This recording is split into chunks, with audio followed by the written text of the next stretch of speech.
Bueno, hola a todos. Vamos a empezar ahora este post. La verdad es que hace mucho que no hacía un post. Sí he hecho un espacio de estos de la Radio Cripta, que le he publicado hace poco. Yo creo que todos vosotros lo que os interesa este blog, esta web, lo habéis oído. Llevo unos días, bastantes, casi 15, muy fastidiado con un catarro. Y bueno, hoy es el primer día que tengo una voz medio normal para hablar delante de un micrófono, porque hasta el momento no había sido posible. Entonces ya tenía escrito esto, de lo que vamos a hablar hoy, que son las pruebas de la existencia de Dios, las nuevas pruebas de la existencia de Dios, o una actualización, modernización, ordenación, catalogación, llamarlo como queráis, de las pruebas que hasta la fecha venían existiendo. Pruebas como tal no existen, ¿verdad? A ver, yo soy creyente, pero cuando hablamos de pruebas en plan científico, de que esto queda demostrado matemáticamente, en el caso de Dios es prácticamente imposible, ¿no? Porque supone dar un paso que el hombre no está en condiciones de hacer. Pero sí que es verdad que existen una determinada serie de pruebas indirectas, indicios, demostraciones más o menos mmm, convincentes, ¿vale? De tal manera que se llega a la existencia de Dios mediante una especie de exclusión de otras alternativas y de indicios racionales, pero nunca hay, digamos, una prueba directísima, ¿no? Es siempre como dando un rodeo, ¿no? Pero bueno, para la mente racional, para un cerebro bien amueblado, yo creo que son razonamientos que bastan y que sobran para quedarse tranquilos, digamos, en cuanto a que la existencia de Dios está más que resuelta, ¿no? No obstante, he querido también hacer un poco de abogado del demonio, ¿no? Es decir, o sea, voy a actualizar un poco las pruebas de la existencia de Dios a fecha de hoy, a 2003, a 2023, mejor dicho. Pero también voy a, digamos, hacer un poco de abogado del diablo en el sentido bueno, no lancemos las campanas al vuelo, el demonio está ahí, el mundo está aquí, se exige que tengamos fe y por lo tanto siempre queda un margen para la duda, ¿no? Para la especulación, ¿y si al final esto es más complicado de lo que parece? Que en cuanto al problema de la existencia de Dios, no hay nada sencillo, eso ya os lo aseguro. Entonces, bueno, pues este post está estructurado en dos partes. En la primera de ellas, bueno, pues vengo a hacer un resumen ultra rápido, ¿no? Porque tampoco me quiero enrollar, ni esto va a ser aquí una conferencia exhaustiva, ni nada por el estilo. Es un resumen ultra rápido sobre las pruebas más actuales de la existencia de Dios. Y una segunda parte donde sí voy a hacer de abogado del diablo y donde voy a decir esto ya sí de mi cosecha, ¿verdad? Y desde mi punto de vista y desde mi propia reflexión, donde yo creo que el tema patina más, ¿no? Donde un ateo, que ahora deberían estar de retirada, podría, digamos, parapetarse, resguardarse del bombardeo enemigo, podría atrincherarse y responder al fuego enemigo, ¿no? Entonces, bueno, pues sin más dilación vamos con las pruebas de la existencia de Dios. Hay muchísimas, ¿vale? Desde hace siglos, pero bueno, más o menos actualizadas a la luz de la ciencia, ¿vale? Esto es un post que realmente pues es fácil y difícil de hacer, ¿no? O sea, no me propongo en absoluto convencer a nadie de nada, tanto al que sea creyente como al que le sea ateo. O sea, esto me da igual. No sé si me entendéis, todos somos mayores, cada uno ha de recorrer su propio camino en este planeta purgatorio. Y bueno, y la Biblia pues ya lo dice, ¿no? Para el que tiene fe ya hay pruebas suficientes. Aparte de las que yo voy a decir, bueno, pues hay de sobra. O sea, el que tiene fe no necesita más realmente, no necesita más. Todo esto que vamos a añadir es ítem más. Pero para el que no tiene fe ninguna, pues ninguna prueba va a bastar. O sea, siempre van a ser insuficientes, siempre va a haber un problema, siempre va a haber otra explicación, siempre va a ser una exageración, siempre va a ser un intento de proselitismo, ¿no? O sea, eso es una batalla perdida, yo lo tengo muy claro, ¿no? Pues yo esto lo expongo y cada cual pues verá, hará lo que él estime oportuno. Sería bueno, como digo, pues hacer una recopilación de pruebas o indicios que a través de la ciencia, como he dicho antes, nos dirigen a la convicción de que el universo tuvo un creador externo, que es lo que llamamos Dios. O sea, este sería, digamos, el punto de partida, ¿no? El punto base. Es decir, si yo demuestro, si la ciencia demuestra que el mundo fue creado, pues, macho, todo lo demás podremos pintarlo de... El micrófono ha cambiado.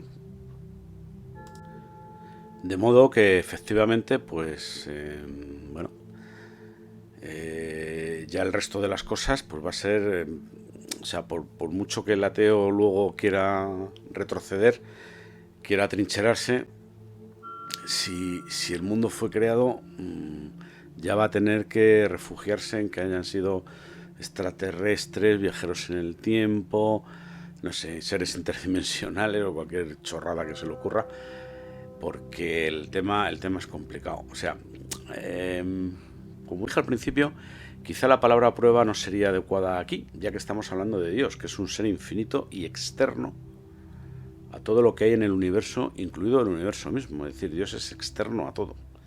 Quedaros con esta primera idea, porque es una idea básica, es una idea principal, es una idea motriz, y creo que es lo que nos va a guiar en todo este razonamiento. Dios es externo a todo, incluido el universo, el tiempo, el espacio, o sea, todo, absolutamente todo. Bueno, se le pueden llamar pruebas perfectamente, aunque ya sabemos que son indicios, que son círculos, si se quiere, pero al final, para creer en Dios, pues se exige algún tipo de fe, ¿no? Es decir, no, esto no es... si fuera algo que se pudiera demostrar matemáticamente, pues no haría falta ninguna fe, todo el mundo sea cristiano o musulmán o lo que fuera, ¿no? Y luego, por el contrario, pues tenemos a una serie de personas que, como he dicho antes, los ateos, ¿no? Que no creen en absoluto en la idea de un Dios personal y creador, ¿no? Y bueno, pues estas personas, la verdad es que hoy día tienen dos problemas principales.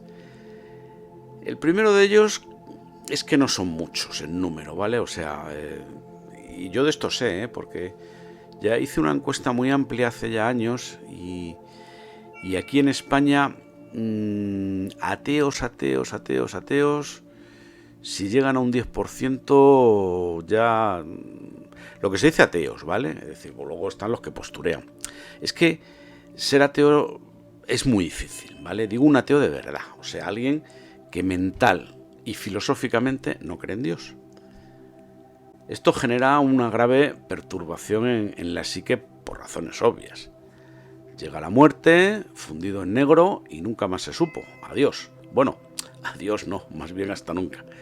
Y eso, lógicamente, y a medida que se acerca la hora, no es algo que le deje indiferente a nadie, ¿no? Por muy ateo que sea.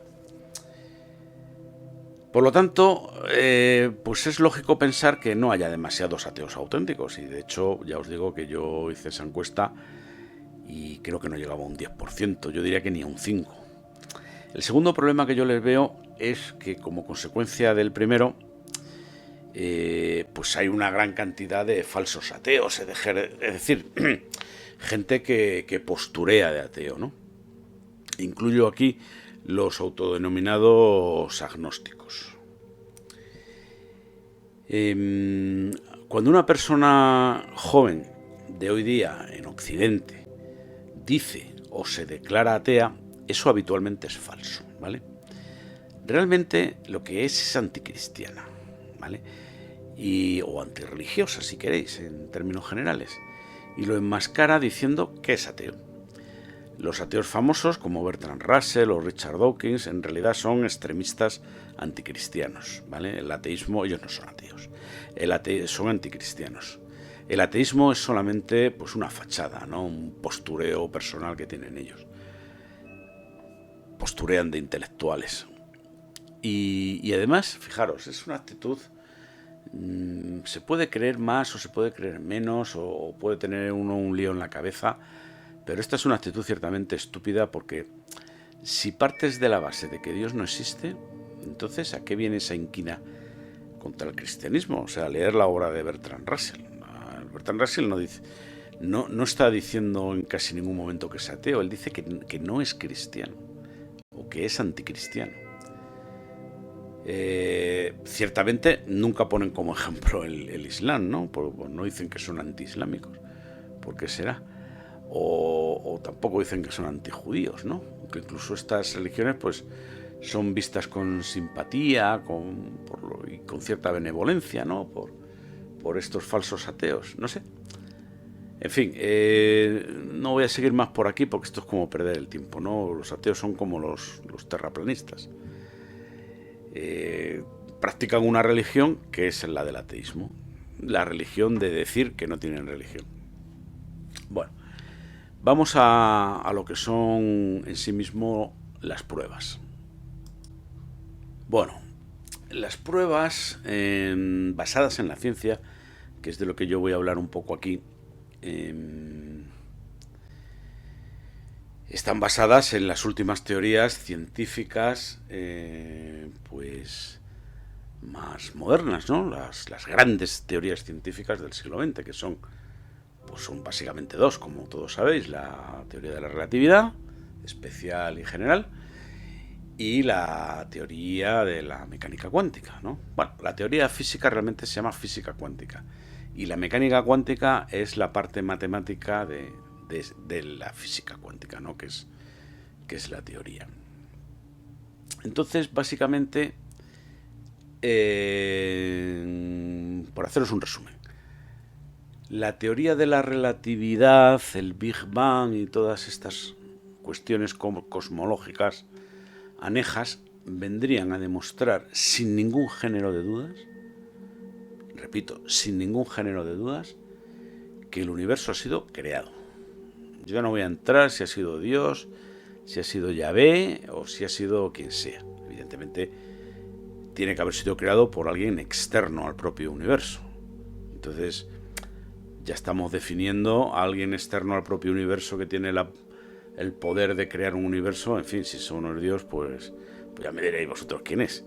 Pero bueno, no voy a entrar en su definición. Simplemente la teoría de la relatividad, el Big Bang y teorías anejas vendrían a demostrar que el universo fue creado, ¿no? Entonces, si el universo fue creado, pues el tema ateo se pone muy cuesta arriba. De hecho, los ateos nunca lo han confesado, nunca lo han dicho, pero ellos siempre han abogado porque el universo lógicamente no fue creado, sino que o bien ha estado existiendo desde siempre, o bien pues se crea y se destruye cíclicamente durante toda la eternidad, ¿no? Entonces, claro, la introducción de un universo creado, es decir, que tuvo un comienzo y que, como veremos, tendrá un fin, pues esto a los ateos se les pone cuesta arriba. Y la otra gran teoría, la teoría de la física cuántica, bueno, pues vendría a demostrar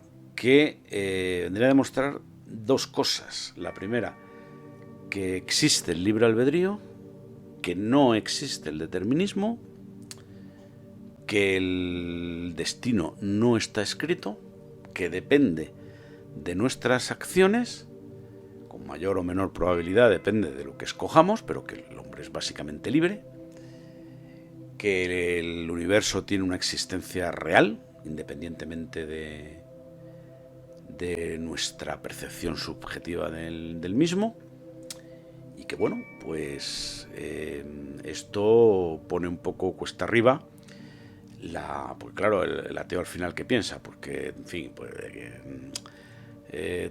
no hay para el ateo no existen verdades absolutas, porque eso supondría que existe un ser absoluto. Para el ateo, pues es un relativista en el fondo, ¿no? Es decir, pues vendría a ser nada es verdad ni es mentira, todo depende del cristal con que se mire.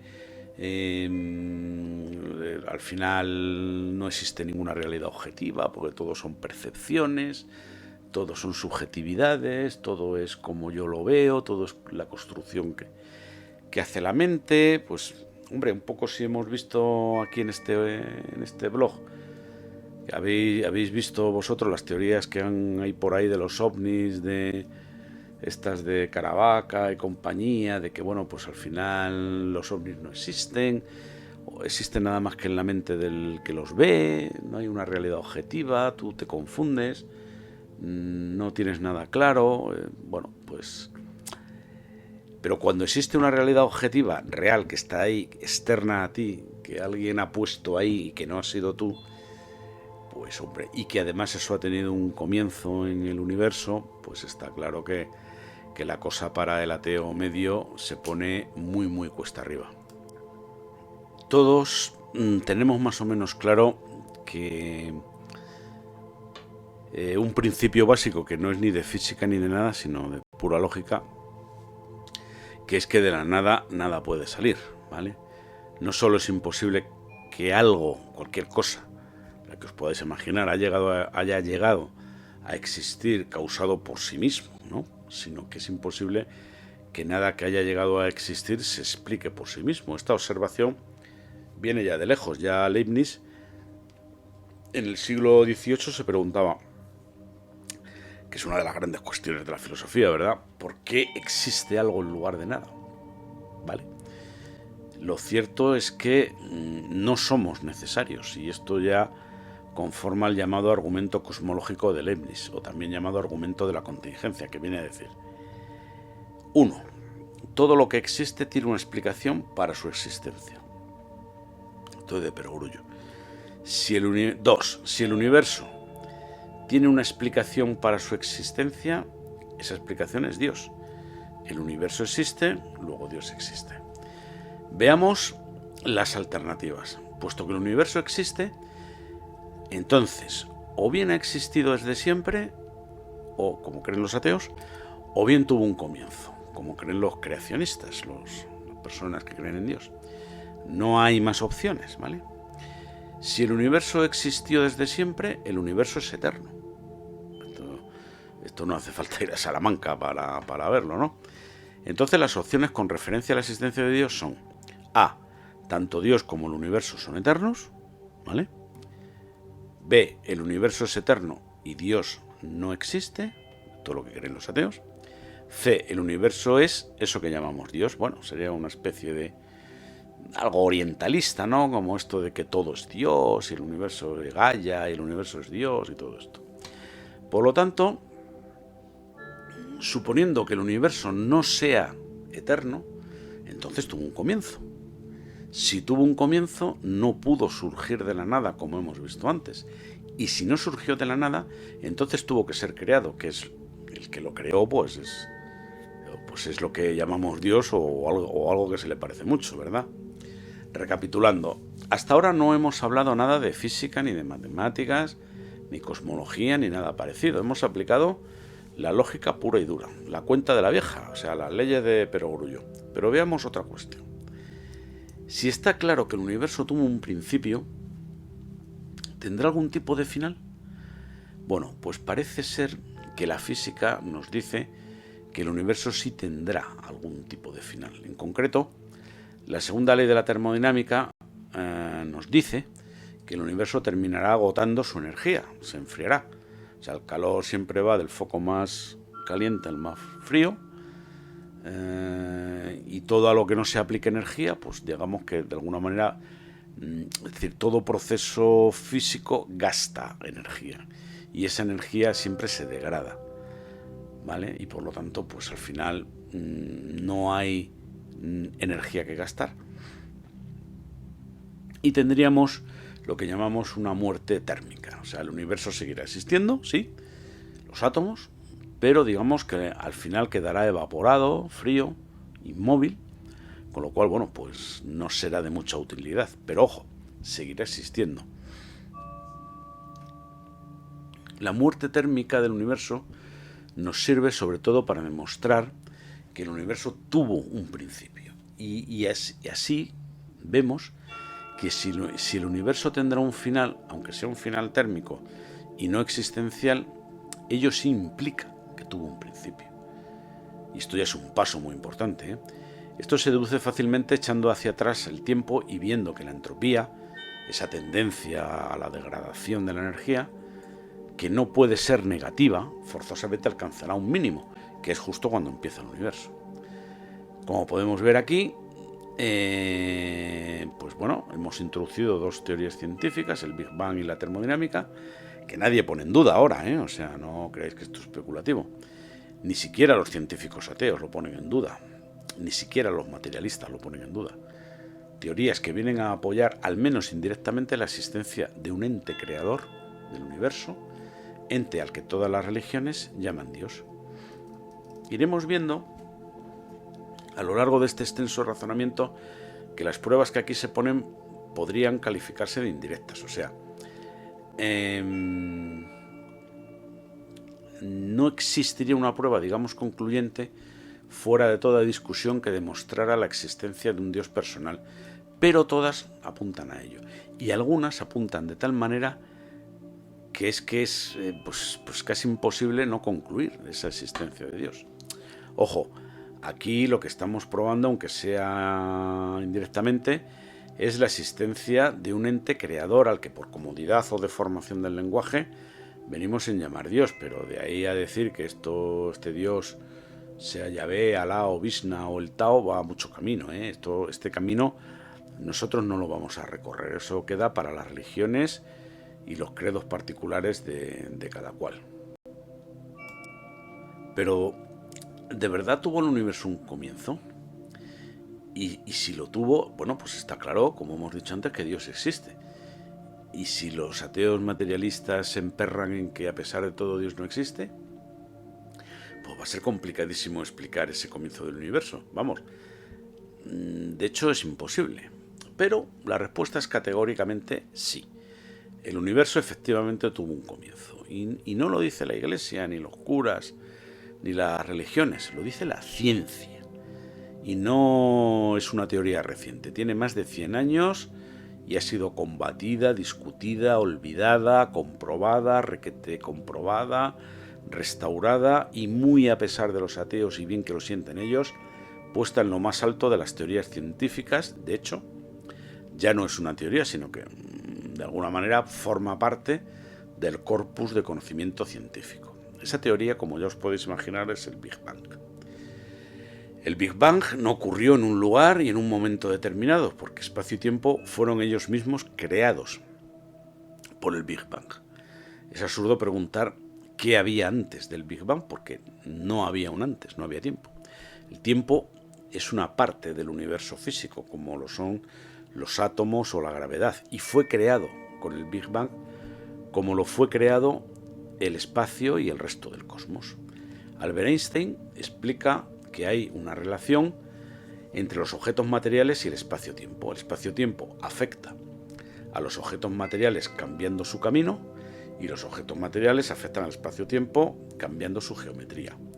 Es decir, el espacio-tiempo se comporta como cualquier cosa creada, interactuando con el resto de la creación, tal y como decía San Agustín. El universo tuvo un comienzo y se está expandiendo desde entonces. La expansión del universo, en un principio, no fue admitida, porque hacía necesaria la idea de la creación. No fue admitida a pesar de que de que todo eso se oponía a las observaciones astronómicas. Es decir, que admitirlo, claro, para los científicos materialistas presuponía la idea de creación, y estos científicos positivistas lo que esperaban era que el universo fuera estático, nada más lejos de la realidad. Fue olvidada durante 30 años, pero resurgió con fuerza a partir de 1960 y ya no admite dudas. Sus detractores han caído en el ridículo. Se han puesto ellos en ridículo. Se han añadido, bueno, pues unos descubrimientos adicionales, como son la materia oscura y la energía oscura también. La materia oscura es completamente desconocida, como sabéis. Son partículas que no están afectadas por la luz, y de ahí lo de oscura, no es que no se ven. Y la energía oscura pues sería una especie de campo energético que alimenta la expansión del universo. Es decir, el universo porque sabemos que el universo se está expandiendo, ¿vale? El universo fue creado en un estallido, esa sería una buena imagen, y hasta la fecha de hoy sigue, como si dijéramos, sigue estallando, ¿no? Sigue expansionándose. Y es como un estallido a cámara lenta por las enormes distancias. Y esa expansión pues se acelera a causa de la energía oscura. O sea, cuando una cosa estalla, ocurre el estallido y tiende luego pues a quedarse todo normal, ¿no? Pero esto está estallando desde hace más de 13.000 millones de años. Entonces, ¿cómo se alimenta esa expansión? Pues porque está la energía oscura. O sea, la energía oscura es la que tira de ese universo que estalló en el Big Bang. Esa expansión se acelera efectivamente a causa de la energía oscura, ¿no? Todo cuadra y todo encaja. ¿Cuál fue entonces la reacción de los científicos positivistas ateos? Cada vez menores en número, ciertamente, porque claro, la base de su argumentación es que el universo no tiene un comienzo determinado. Pues eso implica creacionismo y la idea de un creador, y adiós al ateísmo. Ellos necesitan algún tipo de argumento que siembre la duda hacia la idea de que el universo estuvo siempre ahí y no fue creado. Fijaros que eso en el fondo no quiere decir nada, pero bueno, vamos a ver a qué clavo ardiendo se agarra, ¿no? Ellos sacaron de inmediato la idea del multiverso, de que en realidad vivimos en un sistema de innumerables universos. Y el nuestro, bueno, pues es uno más que por pura casualidad dio con las leyes físicas precisas para la aparición de la vida, etcétera, y que por eso estamos ahí. Sería, digamos, el boleto premiado de toda la lotería, de todo el bombo, ¿no? Y así quedaría salvado el ateísmo por la campana, ¿no?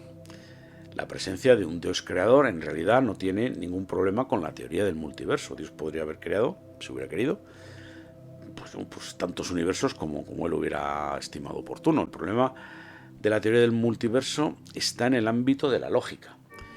De hecho, ni siquiera es una teoría científica, porque no cumple el criterio de la falsación. Nunca nadie podrá comprobar que la teoría es falsa, puesto que los diferentes universos alternativos son por definición inobservables. Son ideas quiméricas presentadas como si fueran ciencia. No solo el tiempo es real, sino que todo lo que es real está situado en el tiempo. Nada existe sin tiempo, ¿vale? De hecho, la idea de multiverso es una especie de ficción mental para eludir la muerte, en el fondo, ¿no?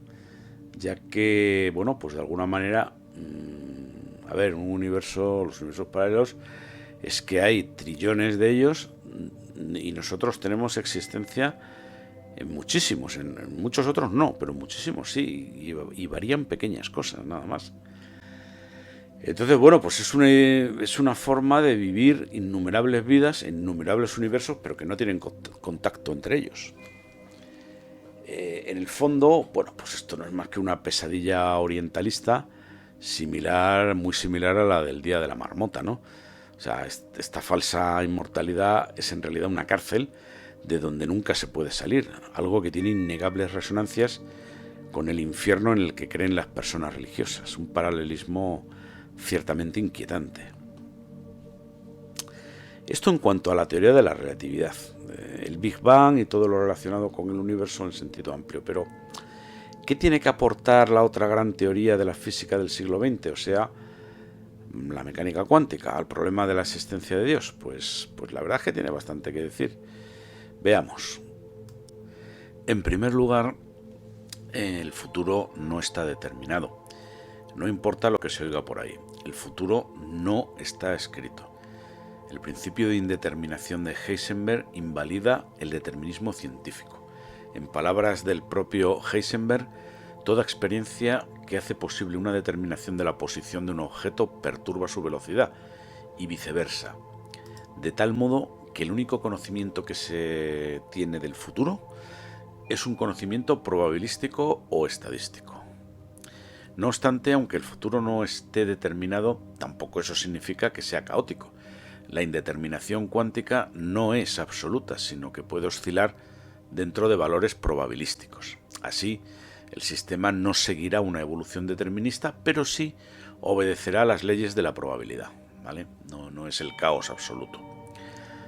Aunque es verdad que cuanto más nos alejemos en el futuro en nuestro intento de predecirlo, pues más incierta, como por otra parte no deja de ser lógico, será nuestra predicción. La predicción del futuro lejano es imposible, no ya en un sentido práctico, sino fundamental. Incluso en objetos tan grandes como la luna de Saturno, sobre la cual hay una imposibilidad científica demostrada de hacer predicciones más allá de 20 años. Y una luna es un objeto astronómico, ¿vale? Que son los mejores para ser estudiados a largo plazo. Son los que más se adaptarían a un estudio de laboratorio, ¿no? Porque están en medio del vacío, sometidos a las leyes de Newton nada más. Pero bueno, no son solamente las leyes de Newton. Es decir, si en un objeto astronómico no podemos hacer predicciones a una distancia tan pequeña como 20 años, pues poco podemos predecir, ¿no? Esto para que luego nos vengan a decir que se puede predecir lo que va a pasar con un objeto caótico, como por ejemplo el clima, dentro de 100 años, como se está diciendo, ¿no?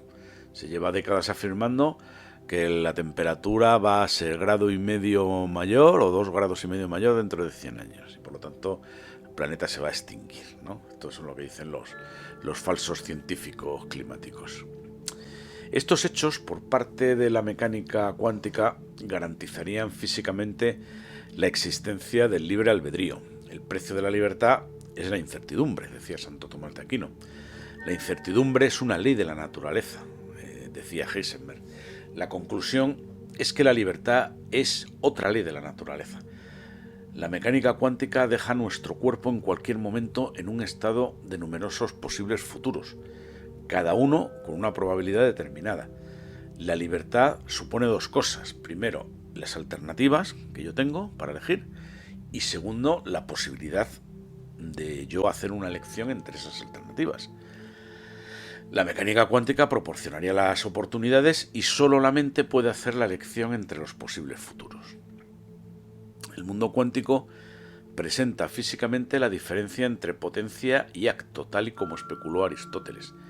La realidad existe, el mundo no es subjetivo. A veces se confunden los hechos de que la realidad y el futuro estén indeterminados con la suposición de que son meramente subjetivos o que realmente no existen. Eso no es así. La realidad existe y además existe independientemente del observador. El mundo que describe la mecánica cuántica recuerda a cómo hablaban algunos teólogos de Dios. La realidad es relacional y recuerda a lo que se postula sobre la Santa Trinidad, el hecho de que las propiedades de las partículas se manifiesten solo cuando entran en relación con otras entidades. Las bases del mundo no están constituidas por mónadas independientes y aisladas, sino por relaciones. Esto de las mónadas es una teoría de Leibniz, ¿vale? No es un invento. La realidad es en sí misma relacional, ¿vale? Se debe tener presente que el pensamiento teológico cristiano vislumbra en la Trinidad la actuación misma de la relación. La Trinidad es en sí misma relación con el universo y relación con todos los seres vivos. Una misma realidad una esencia, ¿no? Lo que llamamos una esencia, puede adoptar distintas formas, lo que llamamos existencia. La luz es al mismo tiempo onda y partícula. Esta dualidad de la naturaleza de la luz es algo científico, no, nuevamente insisto en que no es ningún invento. Pues esta dualidad, digo, proporciona un buen paralelismo a los cristianos cuando se intenta explicar lo que ellos llaman el misterio de la Trinidad, es decir, que un solo Dios, una sola sustancia, es al mismo tiempo tres personas, Padre, Hijo y Espíritu Santo, con tres naturalezas distintas. Es algo, por mucha vuelta que le deis, que no puede ser comprendido completamente por el ser humano. Puede ser comprendido parcialmente, pero no del todo. La correspondencia de este concepto teológico con la dualidad de la luz ha sido señalada por cristianos y no cristianos. La luz es onda y partícula al mismo tiempo. Esta conclusión encarna un misterio, uno que ningún esfuerzo analítico posterior ha resuelto. En conclusión, la teoría cuántica proporciona otros indicios de la existencia de Dios. La estructura de lo creado es exactamente como sería si Dios fuera real, ¿no? Esto, aparte de la que ya hemos visto, de la creación del universo, por el Big Bang, etc. Esto en cuanto a la física, ¿vale? Pero las matemáticas también vienen a apoyar la existencia de un Dios creador. No me voy a enrollar mucho en este tema porque si no esto sería interminable, pero vamos a ver, por lo menos decir una cosa. El universo y nuestro mundo es antrópico. ¿Qué quiere decir esa palabra? Esta palabra quiere decir que permite el sostenimiento de la vida humana, porque si no, no estaríamos aquí hablando, ¿vale? Bueno, esto puede parecer una perogrullada, pero reflexionar bien sobre ello porque no es tan perogrullada. O sea, esto es lo mismo que decir que nos ha tocado la lotería porque la existencia de un universo antrópico, donde existan humanos, pues es bastante improbable. Evidentemente no es imposible, y la prueba es que estamos aquí por razones obvias, ¿no? Pero sí sería bueno saber cuánto de improbable sería el que existiera de todos los universos posibles uno en el que se pudiera dar la vida humana, ¿no? O siquiera la vida inteligente, aunque no fuera humana. Bueno, pues vamos a adelantar la respuesta. La ocurrencia aleatoria de valores de las constantes físicas y cosmológicas y de las leyes que las rigen y la acción combinada de ellas a lo largo del tiempo son, pues, para que se dé este universo en el que exista vida humana o no humana, son tan remotas que son virtualmente imposibles. O sea, no es que te toque la lotería, es que para que estemos aquí, que haya vida en la Tierra, o sea, no solo tenemos que haber ganado a la ruleta, sino que simultáneamente nos tiene que haber tocado la lotería, la bonoloto, haber ganado a los dados, a las carreras de caballos, y no solamente un día, sino todos los días de nuestra vida, y a la vez. O sea, las probabilidades son tan remotas que, y ni eso, o sea, son todavía más remotas. Para que se produjera un universo parecido al nuestro, el creador tuvo que apuntar un volumen de espacio de fases absurdamente pequeño. Nos vamos a quedar aquí en cuanto a las argumentaciones el tema es muchísimo más extenso. Me estoy dejando fuera, por ejemplo, los teoremas de Gödel, que también abonan la existencia de Dios, etcétera, y de un mundo creado. Pero es que no, o sea, esto duraría 2 o 3 horas, y tampoco es eso, ¿no? Yo os remito a un libro que se titula Nuevas evidencias científicas de la existencia de Dios, de José Carlos González Hurtado, editorial Voz de Papel, y ahí viene muy bien explicado todo lo que estoy hablando sobre este tema, ¿vale? Viene perfectamente explicado. Hasta aquí, digamos, la argumentación a favor de la existencia de Dios, que yo creo que es abrumadora. Es decir, esto, o los ateos vienen con algo más consistente y más fuerte, y lo veo difícil porque esto está soportado por más de un siglo de investigación científica, o la posición de ateo hoy día lo veo harto complicado. No obstante, como he dicho que iba a hacer de abogado del diablo, más o menos todos habéis entendido un poco la argumentación que hemos venido dando, ¿no? Las pruebas, o sea, cómo estas dos grandes teorías científicas, la teoría de la relatividad, las teorías cosmológicas como el Big Bang y la mecánica cuántica, pues apoyarían la existencia de Dios, dejándome como me dejo pues otras series de razonamientos matemáticos como los teoremas de Gödel. Todo esto más o menos lo entendéis, lo hemos explicado aquí un poco, dejándonos cientos de cosas en el tintero, pero ahora voy a dar los puntos débiles de la argumentación, no de la argumentación científica, que es incontestable, o sea, no, aquí no vamos a contradecir la teoría de la relatividad, ni muchísimo menos, pero sí en cuanto a una visión general del problema, ¿vale? Y ya veréis por qué. Yo siempre he dicho, y lo reitero, que pensar es gratis. Y os recomiendo que aprovechéis esa gratuidad y nunca os quitéis la funesta manía de pensar. Hasta ahora lo aquí expuesto en favor de la existencia de Dios no es ciertamente de un Dios de una u otra religión, sino, bueno, como sabéis, de una entidad creadora, pues como hemos dicho, esta argumentación parece incontestable, ¿verdad? Varias teorías y teoremas principales de la física y de las matemáticas suscriben o apoyan la tesis de que el universo tuvo un principio, de que no hay regresiones al infinito en el espacio y el tiempo, y por lo tanto esto tuvo un origen claro y definido, antes de lo cual no había nada, y por lo tanto necesariamente tuvo que haber un creador externo a todo lo demás que llamaríamos Dios, ¿vale? Esto ya lo hemos visto. Entonces, con estos mimbres, la posición de los ateos, pues ciertamente parece difícilmente defendible, ¿no? Parece complicado ir en contra de la teoría del Big Bang, el principio de incertidumbre y los teoremas de Gödel que no hemos visto. Bien. Y otros resultados, además de estos, de primera categoría de la ciencia, ¿no? Que nos hemos dejado también. ¿Tienen alguna posibilidad los ateos, si parece fuera de toda duda que tuvo que existir una entidad creadora, llámesele Dios, demiurgo o arquitecto del universo?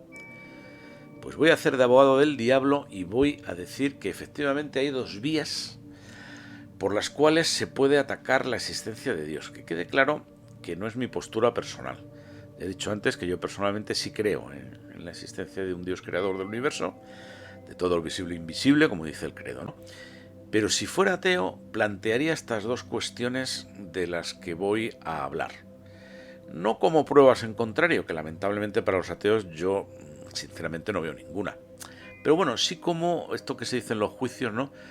De un argumento de duda razonable, ¿no? A veces no se puede demostrar la inocencia del reo, porque es imposible o muy difícil. Y entonces se recurre a lo que todos hemos visto en infinidad de películas, ¿no? Se pide al tribunal que considere una o dos dudas razonables que harían pensar en la no culpabilidad del reo. Y, hombre, como para condenar a alguien hay que estar absolutamente seguro, pues esto sería un problema, ¿no? Veámoslo. Primera duda razonable. Los extraterrestres. Bueno, esto a día de hoy ni siquiera debería ser una duda porque los extraterrestres, hasta donde sabemos, y sabemos bastante, no existen. Pero precisamente por eso. ¿Dónde está el problema? Pues muy simple.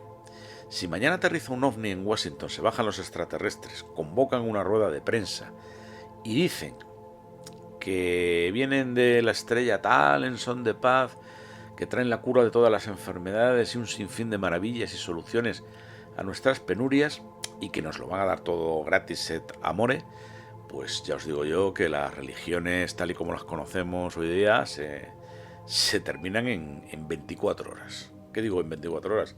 En 24 minutos. Y esto lo saben muy bien en el Vaticano, que ya se han apresurado a decir hace ya mucho tiempo que la posible existencia de extraterrestres y que su eventual venida a la Tierra, hombre, pues no sería ningún obstáculo, ni sería incompatible con la religión católica. Y la verdad es que no, o sea, en eso tienen razón, no habría una contradicción, ¿vale? Hombre, por no ser incompatible no lo sería, claro, ni con la musulmana ni con la budista. Bueno, con el budismo daría ahí un poco igual porque el budismo no es una religión. Pero vamos, que píntamelo de verde si quieres. Se pusiera como se quisiera poner el Vaticano, en horas 24 habrían colgado los hábitos casi todos los sacerdotes y religiosos y las iglesias quedarían aún más vacías de lo que están ahora, que ya es decir. Porque eso introduciría la existencia de los extraterrestres y su aparición Urbi et Orbi, introduciría una serie de dudas con respecto a la religión muy grandes. Pero bueno, alguien podría decir, hombre, dudas con respecto a la religión, sí, eso parece claro, pero no contra la existencia de Dios. Sí, esto es verdad. Pero claro, ya le hemos dado la primera pedrada al enemigo. No le hemos matado, es cierto, pero ya va tambaleándose. Ya no estaríamos hablando probablemente de un Dios personal y cercano, sino de una entidad más lejana. El cosmos podría albergar vida en casi cualquier sitio y probablemente vida de todo tipo, con lo cual pues sería una confirmación indirecta de la teoría de la evolución, que tampoco hemos hablado de ellas en los prolegómenos, ¿verdad? Nos hemos dejado muchas cosas. Habría que reconsiderar el universo entero como un mecanismo que necesariamente produciría autoconciencia en lugar de vida inteligente. La idea de un Dios cercano que interactúa con el mundo, que te pone a prueba para luego premiarte o castigarte, pues hombre, ya sería más compleja y complicada de mantener. No imposible, ciertamente, pero ya se pondría muy cuesta arriba. En fin, como ya digo, esto no sería una duda razonable, porque los extraterrestres, hasta donde sabemos, no existen. O sí existen y aún no lo sabemos. O sí existen y van a aparecer mañana, o en 15 días, o en 15 años. ¿Y entonces qué? ¿Podemos estar seguros de verdad al 100% de que estamos solos en un universo tan grande y que Dios lo ha puesto todo aquí para nosotros? Aquí se puede ver que ni siquiera es necesaria la constatación de que los extraterrestres existen para que la sola duda que acabo de describir sea totalmente devastadora. Es como una espada de Damocles que pende de un hilo sobre la idea de la existencia de Dios. Y voy aún más allá. Los sectores ateos de la sociedad que controlan los gobiernos, los políticos, los periodistas y los medios de comunicación y entretenimiento, esto que os acabo de decir lo saben perfectamente, vaya que sí lo saben. Y acarician la idea de que si los extraterrestres nos hacen su aparición, pues ellos van a fabricar una aparición de extraterrestres.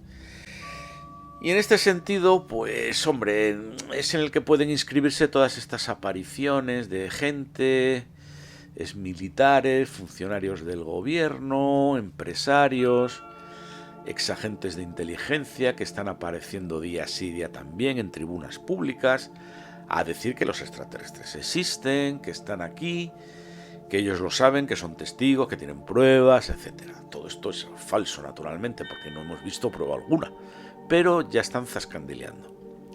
Están en ese proceso de que a falta de aterrizaje ovni, pues nos vamos a fabricar uno, ¿vale? De momento han adoptado la técnica del goteo continuo. Por ahora, con tranquilidad y espaciamiento, pero paulatinamente se convertirá en un machaque mediático. Ahora van, pues como de 3 meses en 3 meses. Ya no estamos de 3 meses en 3 meses. Ya vamos acelerando. Ya cada 15 días hay nuevas comparecencias. La última del tema OVNI es que en Estados Unidos pues tendrían una... Esto es lo último que hemos sabido, ¿no? Tendrían una nave alienígena y estarían sacando tecnología de allí. Esto dicho por Grusch y compañía, los mismos que este verano hicieron una histórica declaración que ya comenté ampliamente en esta web. Pero ahora es más acelerado, o sea, hicieron la declaración este verano, estuvieron callados 3 meses y ahora ya cada 15 días sacan alguna historia. Todavía es pronto, ciertamente, para fabricar una aparición, pero estamos avanzando en la fase previa y es que esto vaya calando poquito a poco, pero hondo, entre la opinión pública. Que la gente interiorice. Que generaciones enteras interioricen que los extraterrestres son reales, que lo asuman, aunque no los vean, aunque lo tomen, que lo tomen como una verdad indiscutible, aunque no exista la menor prueba, que es en lo que estamos. Esto ya lo han conseguido. Véase si no, como personas inteligentes, como por ejemplo Santiago Camacho, se creen las gansadas de la religión climática, una trampa absurda en la que han caído millones de personas. La estafa climática ha costado 30 años de mentiras y miles de millones de dinero gastado en comprar científicos, periodistas, profesores e inundar el mercado de estudios, entre comillas, pero ha dado resultado. Eso es la verdad, ha dado resultado. La generación que ha nacido a partir del año 2000 es que han nacido ya con esto, es decir, no ponen en duda la mentira climática ni uno solo, ni uno. Da igual que sean de la derecha o de la izquierda. Es como si hubieran nacido ya con esa trola y con ese truño se morirán. Bueno, pues con el rollo extraterrestre pasará algo similar. Segunda duda razonable, de las dos que había dicho, el sentido de la vida. Nos quitamos la chaqueta de abogado del diablo y vamos a un tema bastante más complejo. Pensar bien que la primera duda razonable, la que acabo de exponer, en el fondo es algo demoledor, ¿vale? Ya se está expandiendo la idea de que los extraterrestres existen y el gobierno estadounidense sabe algo. Pero esta segunda duda que os voy a plantear es mucho más sutil. Aquí el ateo tiene que utilizar la estrategia de reducción al absurdo. Es decir, el ateo tiene que admitir la tesis del oponente, esto es, bueno, pues que Dios existe, que hay un ente creador del cosmos material, que influye en él y que de alguna manera pues es un Dios personal que ampara, protege y tiene una misión para cada uno de los humanos en mayor o menor medida, ¿no? Lo que hasta ahora sabemos, es decir, lo admitimos todos, los ateos admitirían todo esto. Aparentemente salimos desarmados, con las manos en alto, pero hecho esto, empezamos a razonar sobre estos mismos hechos y llegamos a una conclusión absurda, o cuando menos a un problema muy peliagudo de resolver o incluso a una contradicción que haga tambalearse todo el edificio. Como dije antes, me estoy poniendo la gorra del ateo que pretende plantar batalla al cerco en el que se halla. Personalmente creo que no hay tutía, que no hay vuelta de hoja. Para mí estas dudas razonables que planteo pueden ser eso, dudas, planteamientos alternativos, ejercicios teóricos, pero que no hay nada que hacer, vamos. Pero bueno, yo parto de la base de que soy creyente, siempre lo he sido, bueno, y estos son cuestiones que he tenido, en mi caso particular, bastante claras. En fin, vamos al meollo de la cuestión. Dejémonos de circunloquios y veamos la segunda duda razonable. Vale, admito pulpo. Dios existe y es un Dios personal que se ocupa de nosotros. Y como decimos en España, ¿para qué? O sea, ¿para qué? ¿Con qué objetivo? ¿Con qué finalidad? La respuesta a estas preguntas suelen darla las religiones. Los creyentes, bueno, pues más o menos aceptan esas respuestas y las interiorizan. Veamos un ejemplo práctico.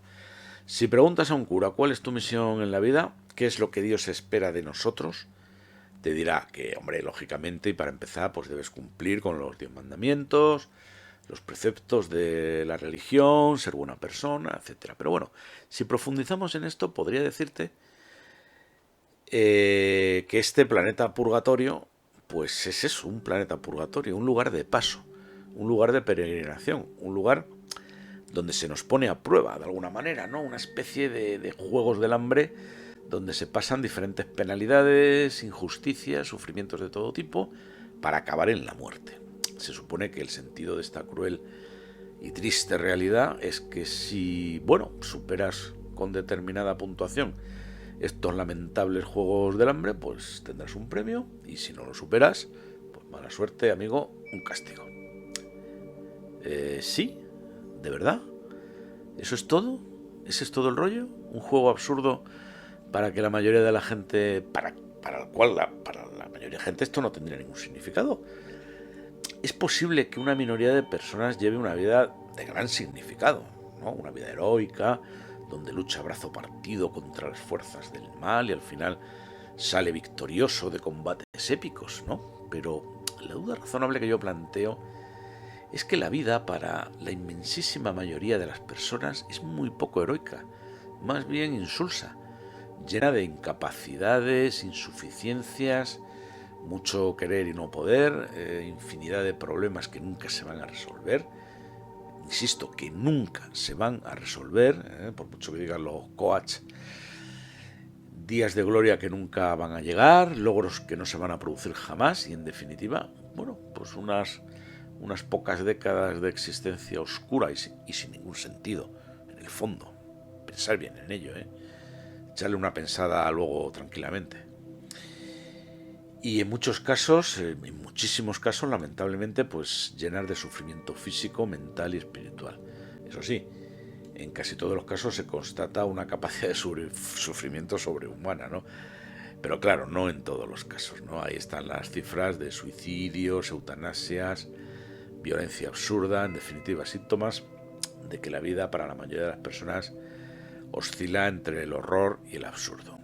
Y si no ocurre así ahora, lo hará en un futuro. Nadie estamos exentos, muy poca gente escapa a este destino. Y vidas así, ¿son merecedoras de gloria eterna? ¿Son merecedoras de castigo eterno? ¿Para qué estamos aquí realmente? Cuando yo digo esto, de que esto es un planeta purgatorio, es porque es lo que se me ocurre a la vista de los hechos. O sea, estamos purgando por algo. Estamos en un batallón de castigo, donde sí, efectivamente, pues también es un lugar de peregrinaje, donde podemos hacer ciertos méritos, aunque sean pocos, y en base a los cuales seremos juzgados en un futuro. Ciertamente hay una ventaja, ¿no? Y es que la vida es muy corta, y esto lo vemos cuando observamos morirse a alguien. O sea, pensamos en las poquísimas décadas que ha pasado en este mundo, apenas un suspiro y ya está escapando del tormento. No sé por qué hay gente que quiere vivir eternamente. En fin, creo que me he expresado con claridad, ¿no? El contraargumento que se puede ofrecer desde el punto de vista ateo es que si es verdad que existe un Dios creador del universo, cuidado que ahí están los extraterrestres y cuando aparezcan echan abajo todo el tinglado. Y dos, en último término, con extraterrestres o sin ellos, con Dios o sin él, la vida es una experiencia penosa y frustrante que roza el absurdo y el sinsentido. Pero no obstante, bueno, pues como os dije antes, yo tengo creencias religiosas y bueno, y al final pinto este paisaje deprimente, pero donde se ve luz al final del túnel, porque tengo esas creencias religiosas, ¿no? Las personas que no tengan este tipo de creencia, pues pueden sumirse en un pozo de desesperación. Y esto pues se ve en el creciente número de enfermedades mentales, depresión, ansiedad, etcétera. Y para concluir, pues solo puedo deciros que no es un problema fácil y que yo no tengo ninguna solución ni ninguna receta mágica que aportar. O sea, el tema de lo absurdo de la vida humana en muchísimos casos y del todo el tema del sufrimiento humano, que indudablemente es más de la cuenta, etcétera. Pues el que tenga creencias religiosas tiene que encajar eso de alguna manera en su corpus de creencias. Yo lo he encajado, porque yo lo tengo claro, pero claro, la persona que no tenga ese tipo de creencias, pues lo tiene muy difícil, ¿eh? En fin, no es un problema fácil en absoluto. Y bueno, con esto pues quería dar ese contrapunto de que si bien hay pruebas que abonan la existencia de Dios, pues luego uno tiene que hacer un trabajo personal y preguntarse y saber encajar ese hecho trascendental en su vida y darle un significado, ¿no? Porque si hay algo que no tiene significado es la vida, digamos así, tal cual, ¿no? Sin darle esa perspectiva, ¿verdad? En fin, espero que os haya valido de algo. Yo por mi parte dejo este post aquí, espero que os haya gustado. Y bueno, indudablemente pues, alguna vez volveremos sobre esto, aunque ciertamente es que tampoco, o sea, se puede hablar muchísimo más y aportar más pruebas, lucubrar muchísimo más, darle más vueltas al asunto, pero tampoco vamos a avanzar demasiado más, ¿sabéis? Entonces es lo que tiene esta cuestión. Que se podría hablar muchísimo más, pero que por mucho más que se hable, tampoco no vamos a ver la luz al final del túnel. Así que bueno, pues hasta el próximo post.